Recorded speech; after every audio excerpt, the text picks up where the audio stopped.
Sejam bem-vindos ao nosso estudo do livro Roteiro, através do programa Jesus e o Espiritismo. O livro Roteiro, ditado por Emmanuel, psicografado por Francisco Cândido Xavier. O programa é apresentado por mim, André Luiz Querini Vilar, sou orador e escritor espírita. Agradeço a TV Mundo Maior, em Guarulhos, e também a TV A Caminho da Luz, em Itapira, pela oportunidade de semanalmente estarmos juntos estudando o livro de Emmanuel, que particularmente tem me trazido muito conhecimento, muita reflexão.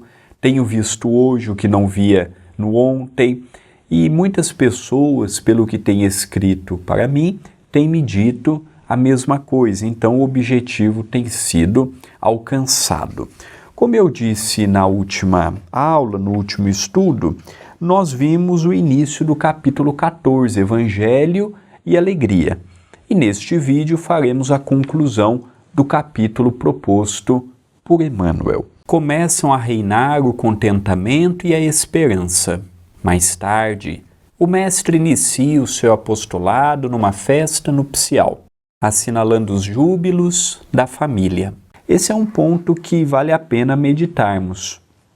Até a mensagem de Jesus, grandes homens nós tivemos no seio da terra, deixando uma mensagem espiritualizada, conclamando ao amor, conclamando ao perdão, conclamando a esperança.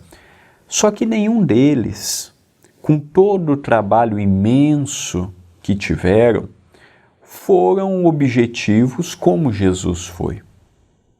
Então, quando Jesus esteve conosco, ele não se limitou a ensinar. Ele não se limitou a ficar com um grupo de iniciados. Sócrates, por exemplo, na Grécia Antiga, ele estava ensinando no meio do povo, nas praças de Atenas, nas ruas de Atenas, mas ele procurava olhar apenas para o quesito do intelecto, esquecendo que muitas pessoas precisavam também da esperança para poder enriquecer o seu lado intelectual. Jesus não, Jesus ele veio e conseguiu de modo completo exercer um trabalho aqui gigantesco. O trabalho de Jesus foi imenso, numa época que não tínhamos nada de facilidades como temos hoje. Então ele foi até os corações necessitados, e todos eles encontravam em Jesus uma palavra justa, uma palavra amiga, uma palavra condescendente, uma palavra fraterna, uma palavra irmã. Nem sempre era fácil, mas Jesus levava, propunha, ensinava, e aqueles corações sentiam essa esperança para continuar a jornada.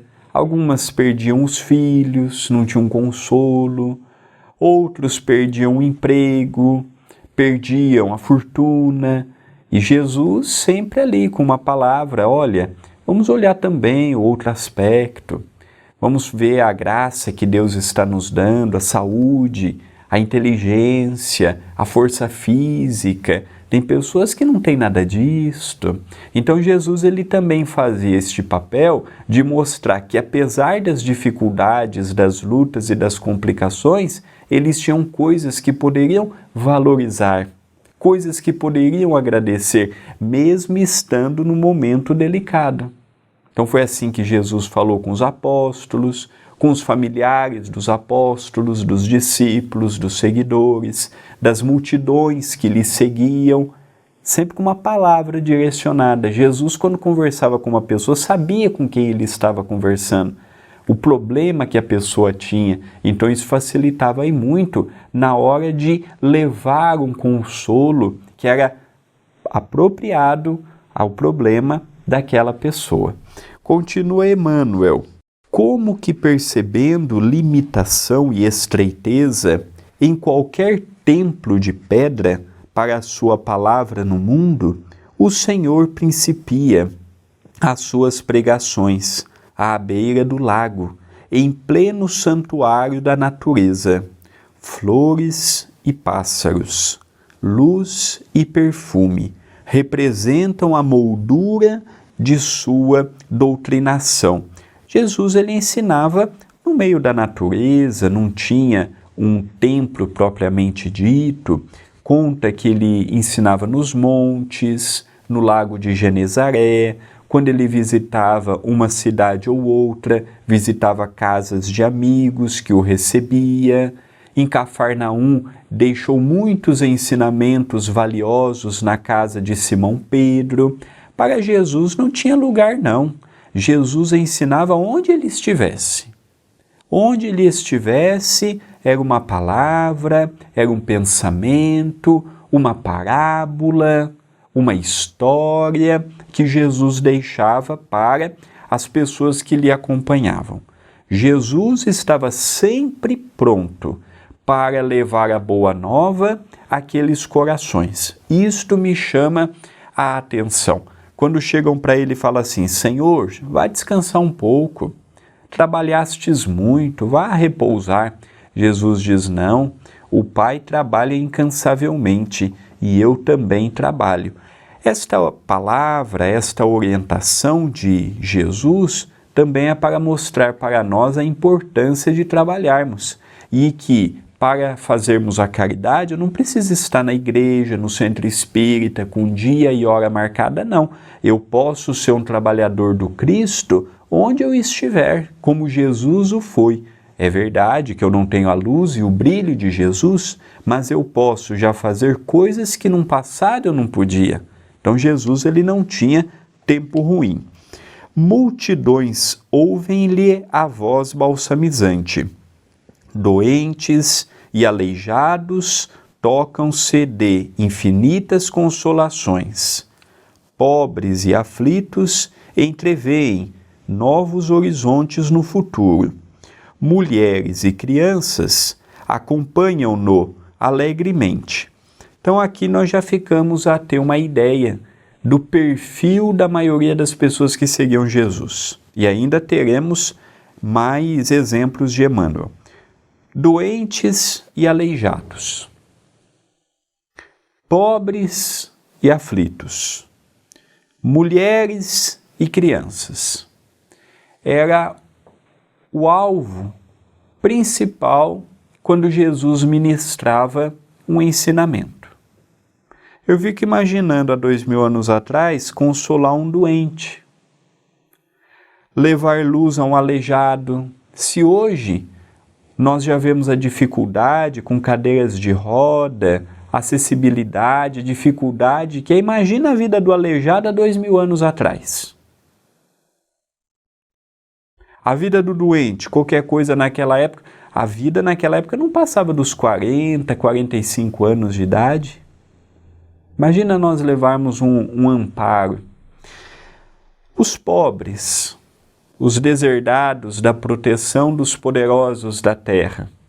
Como falar de uma justiça a quem nada tem? Trabalha muito, paga muito e pouco sobra. Como levar esperança para uma pessoa desta?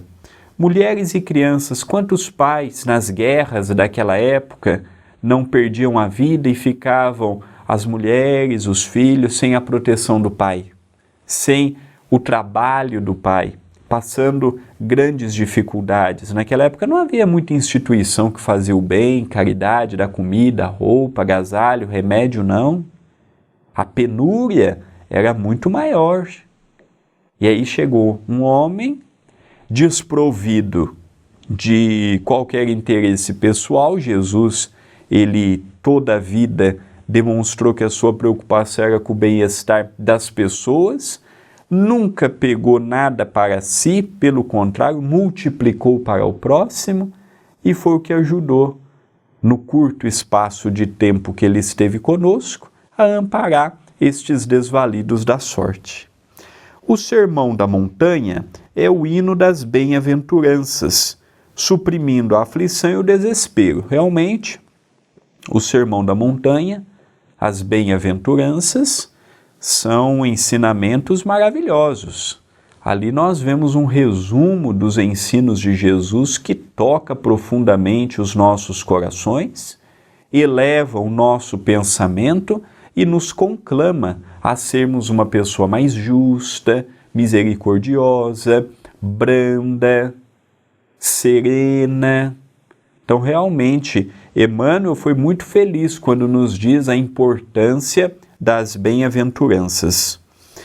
E a última frase para encerrarmos o primeiro bloco: por onde passa o divino amigo, estabelece-se o contentamento contagiante. Em pleno campo, multiplica-se o pão destinado aos famintos.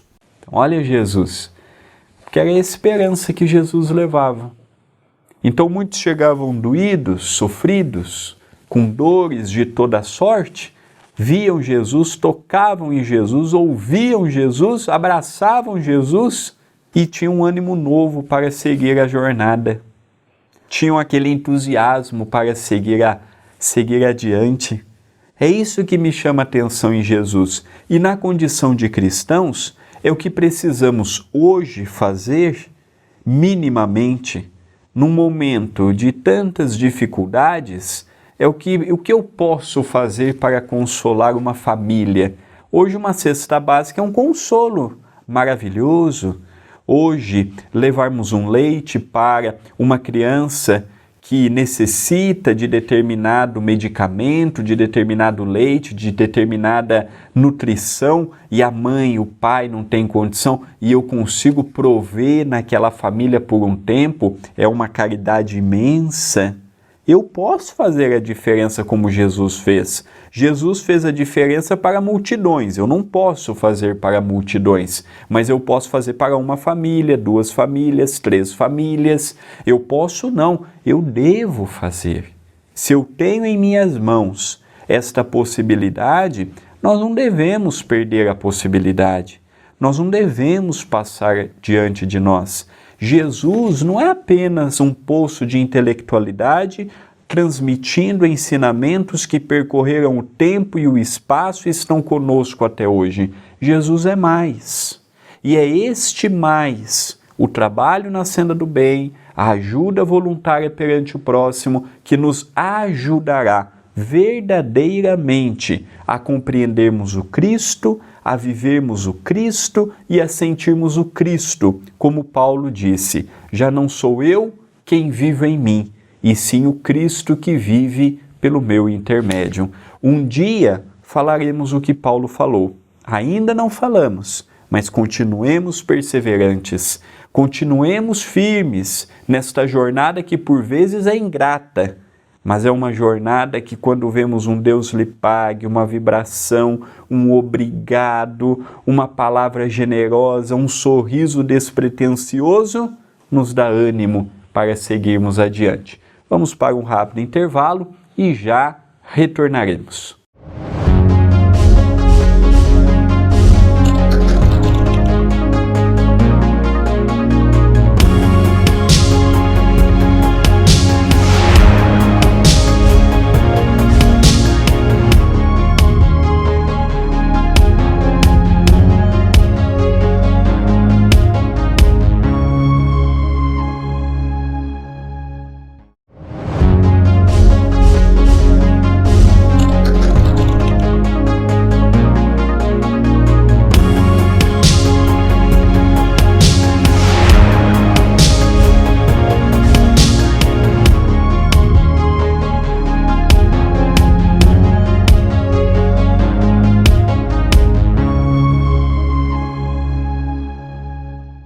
Voltamos com o programa Jesus e o Espiritismo, estudando o livro Roteiro. Estamos na segunda parte, no segundo programa, do capítulo 14, Evangelho e Alegria. E Emmanuel continua nos ensinando. O tratamento dispensado pelo Mestre aos sofredores, considerados inúteis ou desprezíveis, cria novos padrões de confiança no mundo.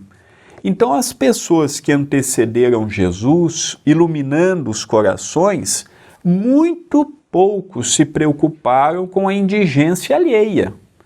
muito pouco se preocuparam em ajudar aqueles que nada possuíam. E Jesus já fez o contrário. Toda a sua vida foi pautada no amparo aos necessitados, aos desvalidos, aos desesperançados, aos caídos de todas as formas. Jesus preconizou como mensagem principal o dar ao próximo que gostaria que lhe desse, o fazer ao próximo que gostaria que lhe fosse feito, o ajudar o próximo conforme o que desejaria ser ajudado, em vários momentos, em vários contextos. Jesus, ele não mede forças, energias e não perde oportunidades de demonstrar para aquele povo da época e agora para nós na atualidade que é de fundamental importância olharmos por aqueles que têm menos do que nós, materialmente e espiritualmente. Materialmente, comida, agasalho, roupa, dinheiro. Espiritualmente, apoio, um bom conselho, um abraço generoso, uma conversa que vai levar esperança a uma pessoa que pensa no suicídio, ou que pensa em tirar a vida do próximo, ou que pensa que a vida está perdida. É uma caridade. Estas formas foram as prediletas de Jesus mostrar a todos nós a importância de tratarmos o próximo com igualdade. Hoje eu posso ter mais do que ele, mas não quer dizer que no ontem ou no amanhã foi assim. Se hoje eu tenho mais do que ele materialmente e espiritualmente, é uma responsabilidade, um dever mesmo para o cristão convicto de fazer o que está ao nosso lado, o que está diante de nós.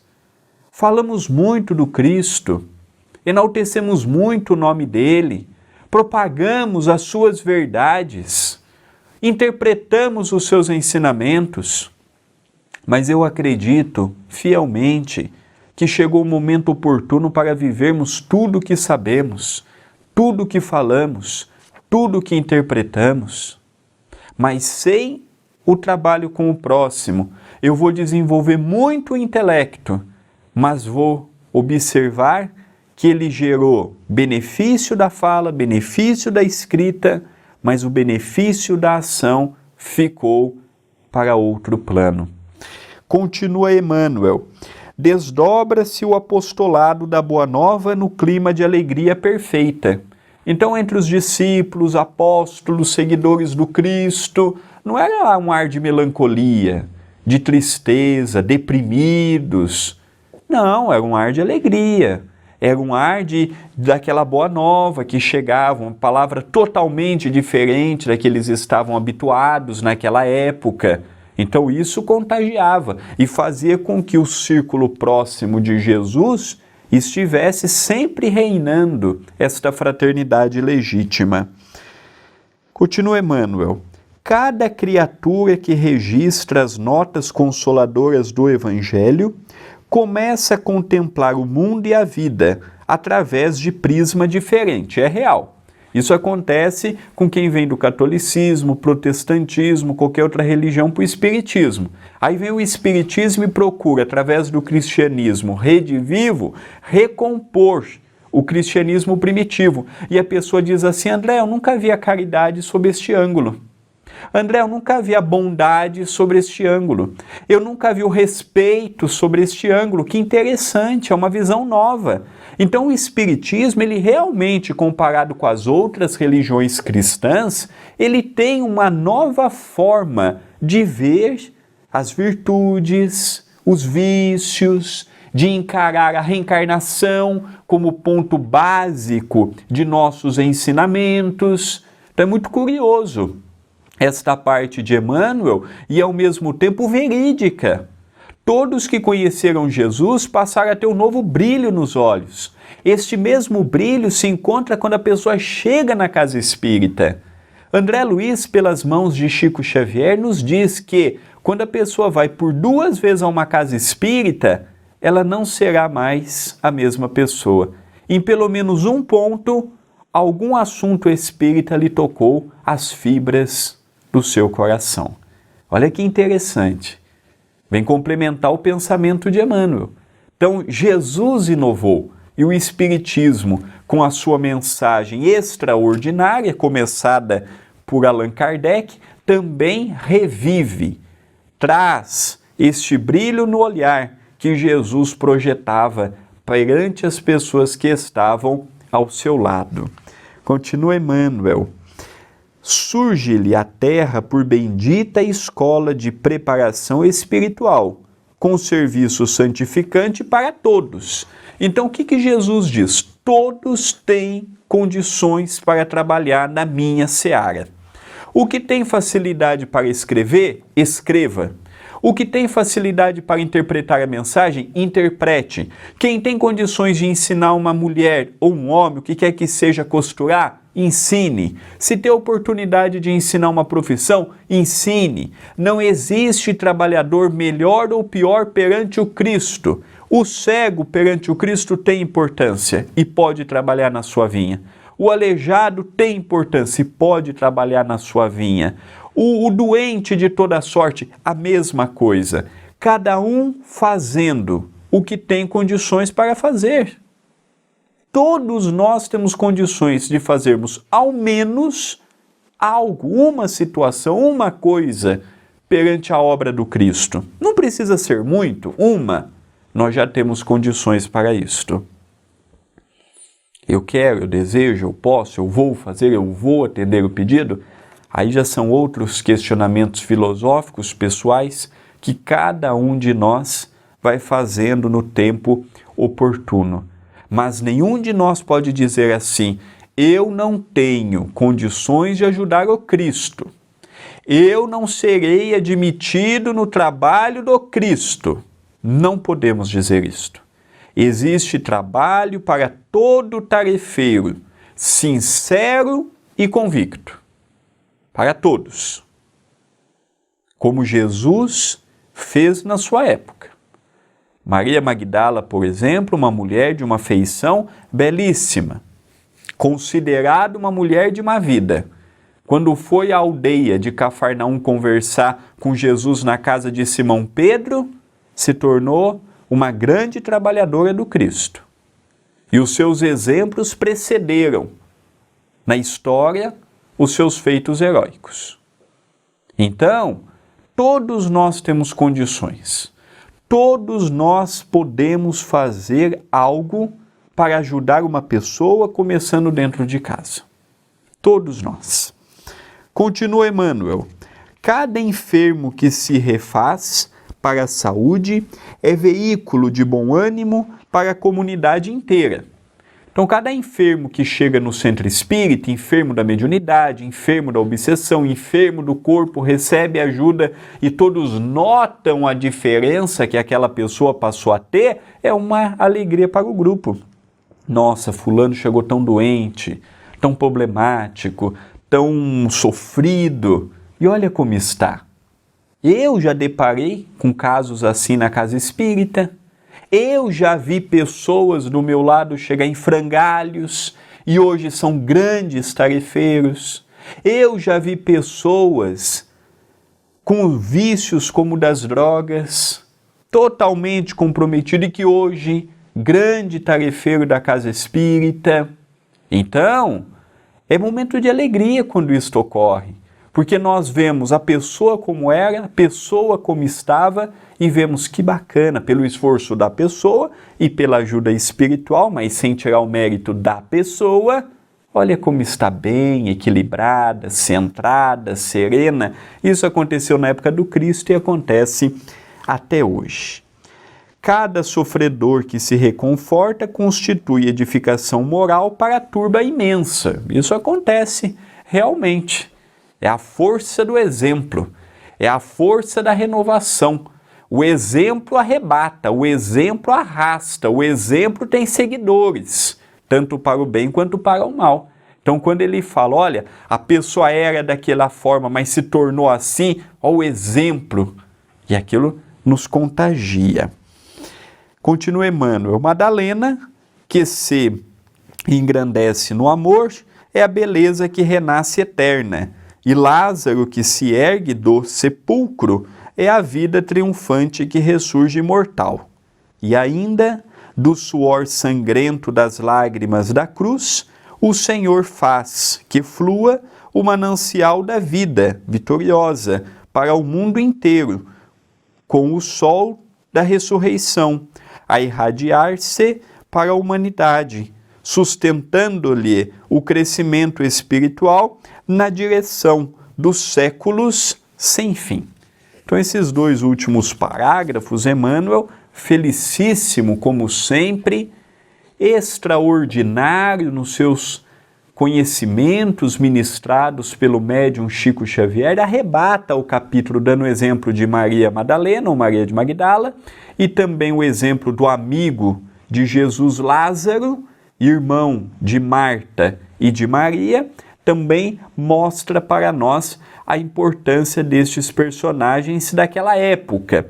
E no último capítulo ele já vem nos exaltar que a alegria, mesmo em dias difíceis, como que estamos passando, devemos procurar ver no Evangelho, nas nossas mãos, o que podemos fazer pelo próximo e não ficarmos presos ao sofrimento, não.